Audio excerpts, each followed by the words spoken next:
Hey, I wonder if you can help us. My mate likes the wireless turned on full blast. I have to keep this turned down. Oh, I see. Who's taking the TARDIS? The what? He means the police telephone box. He said TARDIS or something. Yes, well, TARDIS, that's another name for it. Oh, foreign, is he? Me foreign? You're the one that's foreign. I'm Scottish. That's right. TARDIS is a Gaelic word. He's getting farther away all the time. I know. Well, anyway, it's our property, and we've come to collect it. Oh, you mean the police box? Yes. Yeah, well, it's gone. Oh, we know it's gone. That's the whole point. It's ours, and somebody's stolen it. Oh, I don't know about that. I've got a note here somewhere. Yeah, here we are. There. Police tow box, collection 3 o'clock. Let me see this, please. Been signed for. Yes, so I see. J. Smith. Doesn't really help us, does it? Yeah, well, I'll just do what I'm told. You better see the airport commandant or someone. Oh, no, I don't think we'd better do that. Jamie, I think we'd better talk to the police.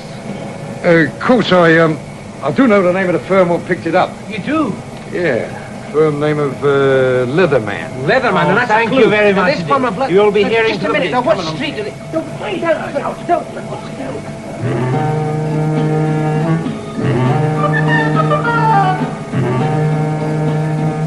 Did you get all that? Good word. You better get going. Get your money back at the warehouse.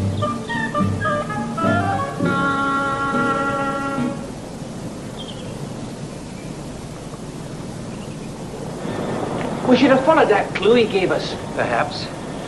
I think we'd better keep an eye on him. Why? Well, didn't you notice his overalls? They're much too small for him. The top sheet of his clipboard was different to all the others. And when we mentioned the police, he became friendly. Aye. Hey,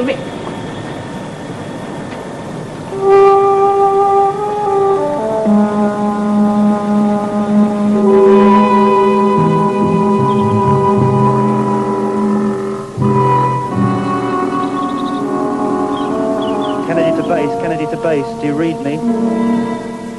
Kennedy to base, do you read? Yes, The doctor and his friend are following Bob Hall. I knew they would suspect him. I'll go on to the warehouse. Very good, Mr. Kennedy.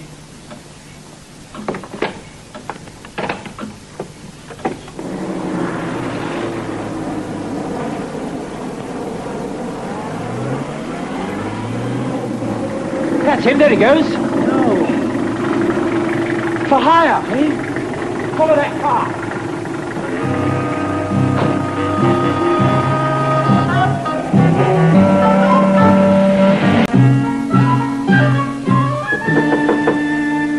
Yes? Perry, sir. Oh, one moment, Mr. Perry.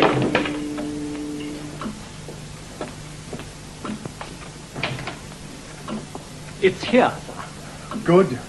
Like me to open the shutters, sir? Lovely day outside. I have a choice between the sun or noise, Mr. Perry. I regret shutting out one, but at least I keep out the other. Yes. I say, that's very good. Just come in, eh? Mint condition. 1870, is it? Approximately. Don't know who your contacts are, sir, but this is marvelous. Well, Victorian timepieces are my speciality, Mr. Perry. Wish you'd tell me who makes them for you, sir. But then you would be as wise as I. And that wouldn't do at all, would it? Whoever makes them, Mr. Waterfield, they'd fool an expert. If I didn't know it was impossible, I'd say it was absolutely genuine. And there was no trouble with the box? Apparently not. Bit out of our line, isn't it, sir? Battered old police box. The whims and caprices of our patrons is our line, Mr. Perry. Odd, though. Mr. Perry, I pay you the sum of 50 guineas per week, do I not? Pounds, actually, sir. 50 pounds. Yes. I hope I may be forgiven if I believe that entitles me to demanding less curiosity of you. Sorry, sir. It is, I think you will agree, a princely salary. No complaints on that score. As long as I'm not asked to do anything dicey. Dicey. Crooked. Illegal. Your candor is refreshing, Mr. Perry, even if your judgment of character is somewhat questionable. I didn't mean that. I know perfectly well what you meant. You may rest assured. I shall not ask you to do anything dicey. No, sir. I think you are wanted in the shop, Mr. Perry.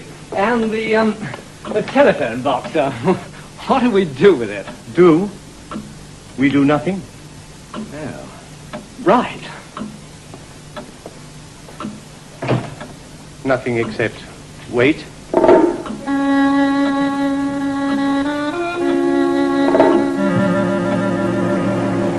This is his car. He must be around here somewhere.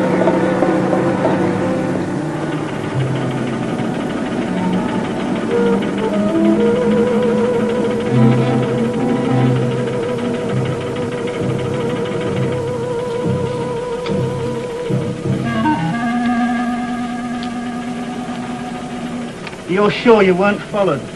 No, of course I wasn't. Yeah, you haven't told me what this little caper's about yet, Kennedy? Counted the money yet then, have you? No, not yet. Or did you think I made a mistake giving you 250 instead of 75? We thought you might like a little extra. What for? You know those two at the hangar? Yeah? They're outside. You weren't followed. We'll be ready for them, won't we? That's what the extra's for. Listen.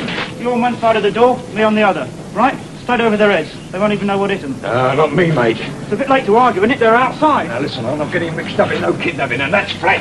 Oh, dear!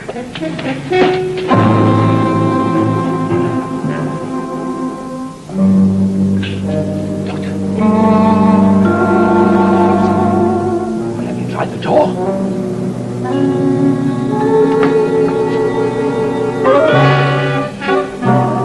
And in the overall. It's all right, he's alive. Where's Ken? Ken? Ken who? Make him tell us where the TARDIS is. No good, he's out cold. See if we can find some water somewhere. Hello? This is something. This really is something. But why pay him to help seal the TARDIS? And then knock him on the head? Well, why steal the TARDIS anyway? That's what's been bothering me, Jamie, too. No water here. Hey, that looks a lot of money, Doctor. It's between £200 and £300. Yes, it is a lot for what he had to do. Put on a pair of overalls and just hang around. Come to think of it, why hang around? He was obviously planted. Why not just go off in the lorry? You found something else? I don't know.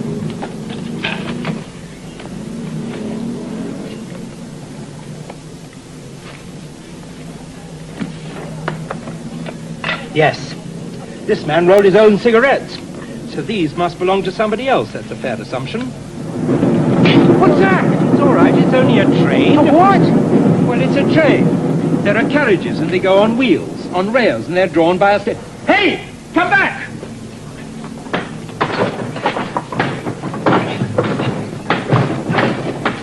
Oh, give us a hand. Oh, not a sign of him. The only chance we had. There is this. The tree collar. It's a coffee bar, apparently. And that's not all. Well, what else? Well, normally people pull out their matches from right to left. These have been torn out from left to right. What does that mean? It means we've got to find a coffee bar called the tree collar. And look for a man called Ken, or Ken is someone, who is left-handed. Well, now we've got something to go on. But it's so little, Jamie. It's too little. He might only have been there once. There's no guarantee he'll ever go there again. Now, don't give up, Doctor. Remember Bruce. Bruce. Robert Bruce.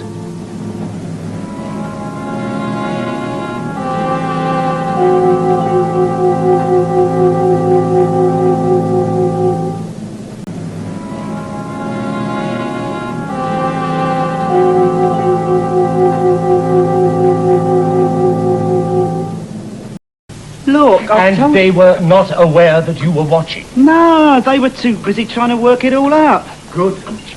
That Bob Hall was a bit of a problem. I didn't think he'd turn nasty. You didn't hurt him. Him? You're joking. I can assure you that I am not. He's a lot bigger than me, you know. No, I just batted him one and that was it. That was what, Kennedy? I must know precisely what has happened. How badly injured was Hall? Well, a bit dazed, that's all. He just mumbled something, then made a run for it when they weren't looking. And where is he now? Well, I went round to his place later. There he was, coming out the front door, zip bag and everything. He got in a cab and went to Euston. Were you able to find another hansom and follow him? Eh? Did you follow him? Yeah. Don't worry about him. He's gone up north. That disposes of that. Now, this is extremely important. You did leave the matches. Don't worry about it. The doctor found the cigarette and the matches. And you are certain that they were the ones bearing the name of the coffee shop? Coffee bar. Yes. Yes. I told you, it worked like a charm. I never thought it would, but you were quite right. He got onto the name on the matches straight away. Well, just one last thing to make quite sure.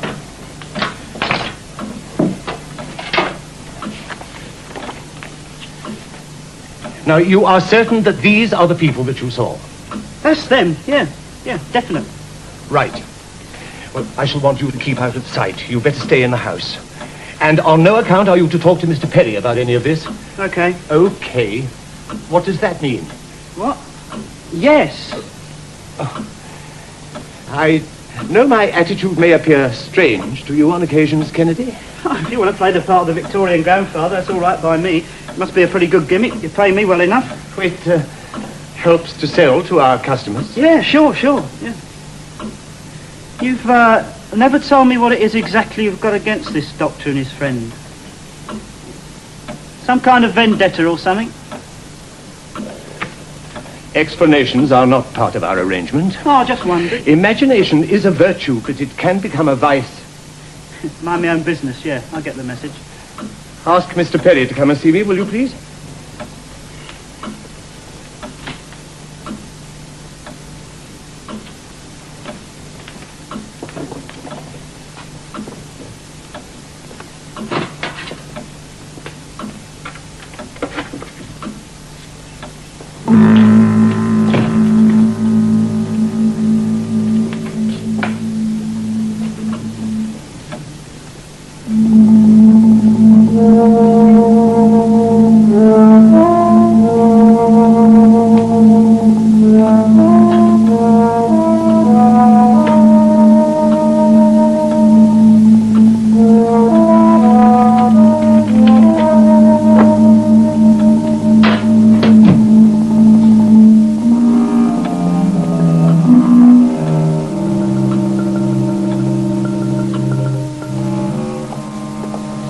See you. Oh, thank you.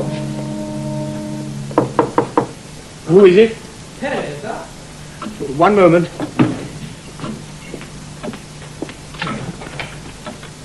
You wanted to see me, huh? Yes. I have an extremely important and delicate task for you to perform. Oh, yes? I say, you got a new delivery. Yes. I didn't see it arrive. It was delivered last night. I've only just brought it in myself. It is for a new customer. Oh, yes. Dr. Galloway. He is extremely wealthy and an ardent collector. Of the Victorianas, huh? No less. I do not know the doctor personally, but we have arranged to meet in the coffee shop, bar nearby. Well, the Tricolores, huh? Yes. Unfortunately, I am unable to keep the appointment, so I want you to go instead, Mr. Berry. Here is a photograph of Dr. Galloway. This is his assistant and secretary, Mr. James McCrimmon. Now, I want you to ask the doctor to come to the shop tonight. Say at 10 o'clock. 10 o'clock, sir? Yes. Oh, don't worry, Mr. Perry. I shall be attending to him myself. You needn't wait. Oh, right, sir. The doctor is notoriously unpunctual.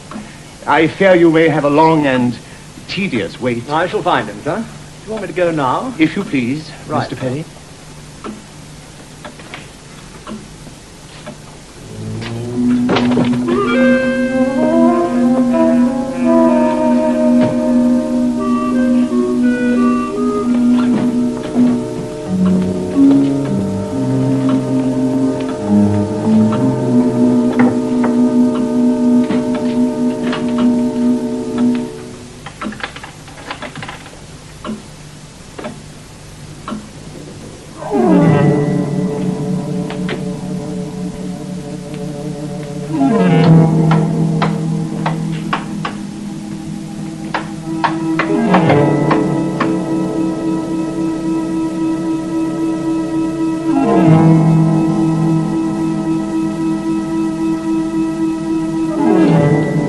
And what are you doing? I can't make Mr. Waterfield hear me. I'm not. He's busy. Okay, I'll try later.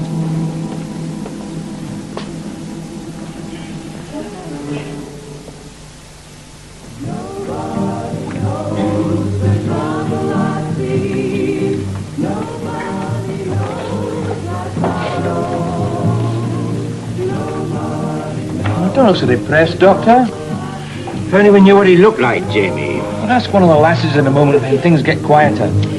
We've got to untangle this, you know. It's all quite obvious to me. Oh. They're just robbers. Thieves, you understand. Well, there's more to it than that. Why leave that man in the hangar to give us a clue? Which we haven't followed up, you know. Leatherman. There is no delivery firm of that name. Not in the London area, anyway. I checked in the phone book. But surely there's more places in London. Maybe. Do you think this is some sort of trap, Doctor? Yes. If only we knew who our enemies are. Not the chameleons again. No, something else. I can feel them. They're all around us.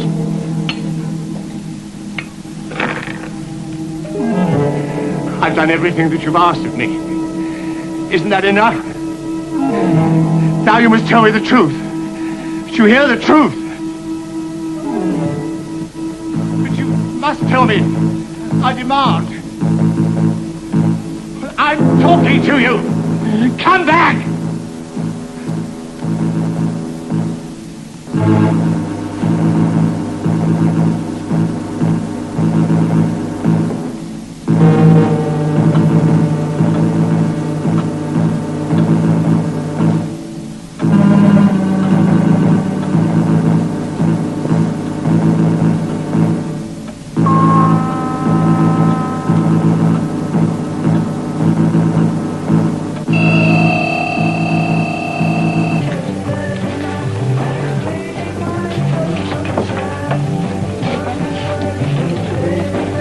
Only the lad could see that. Why do I get all the difficult tasks, Doctor? Because you're so much better at them than I am, Jamie. Now, what did you find out? None of the lasses here can remember anybody called Ken or Kenneth. Oh, dear. But they do have a different lot on duty in the evening. Now, maybe they'll know. Jamie, I'm being stared at. Is there something wrong with me? You mean up here, Doctor? Is my hair in disarray? What, no more than usual? Look, strange or bizarre. Aye, well, maybe I'm used to you. Well, that's some comfort. Look out, he's coming over. I beg your pardon. Not at all. It is Dr. Galloway, isn't it? Dr. And Galloway. Mr. McCrimmon. I am Jamie McCrimmon. My card. Yes, Mr. Perry? Mr. Waterfield's frightfully sorry, but he can't meet you as arranged. Oh dear, what a pity. But he said if you'd care to come to the shop at about 10 tonight, he'll see to you personally. At about 10. Oh, yes, we'll be there. Right there. Right. Right.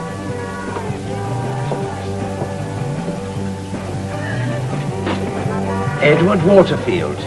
Genuine Victoriana. It can be a mistake. Even though he got your name wrong, he knew mine. I wonder if Mr. Kenneth has found us, eh? K. Perry, Esquire. Yes. I think we'll go and see Mr. Edward Waterfield. And he definitely said he would be here? Yes, sir. Thank you. You have done excellently, Mr. Perry. Good night. See you in the morning, sir. Yes. Yes, in the morning.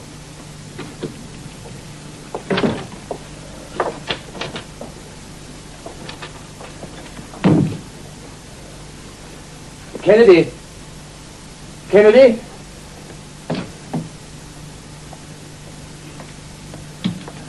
The doctor is coming here tonight. I shall want you to help me. And you had better put some warm clothes on. Dark things. All right. You better make sure that police box is well covered up in case the doctor starts snooping about. Yes.